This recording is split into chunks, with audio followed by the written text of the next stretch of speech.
A Magic Valley family is mourning the loss of a young mother shot and killed over the weekend.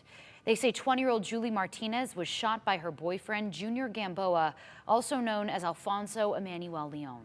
Leon is now in the Canyon County Jail where he faces a murder charge. But Martinez's family doesn't know if that's enough to bring closure to this tragic case. Tristan Lewis spoke with Martinez's cousin about the situation and what is going to be happening next. And Tristan, how are they holding up?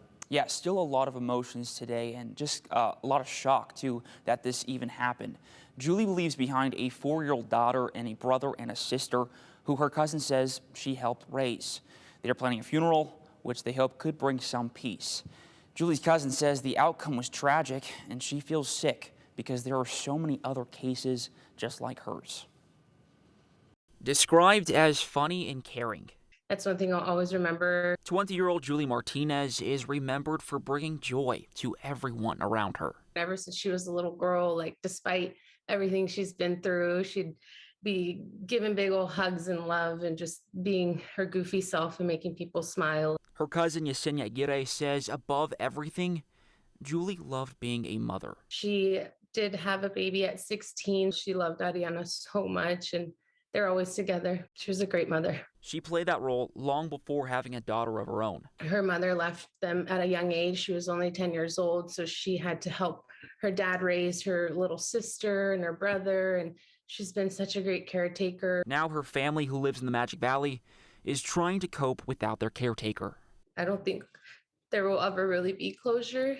Nampa police say Julie was shot by her boyfriend, Junior Gamboa, on Sunday morning. She was taken to a local hospital, but didn't survive. I didn't know much about the relationship, but what I've heard, it's sickening. Her cousin says she and many of Julie's friends feel heartbroken. They wish they could have done more to help save her. And she just had such a strong mask that you never knew what was behind. Beatrice Black, the head of Victim Service Center WCA, says people in domestic violence situations may feel scared to reach out. She encourages friends and family to ask questions, especially if they suspect something is going on. Because you're opening the door. The other person may not step through that door, but you've at least opened the door and said that you're willing and ready and able to listen. By sharing Julie's story, Yesenia hopes to reach people in similar situations and encourage them to seek help before it's too late.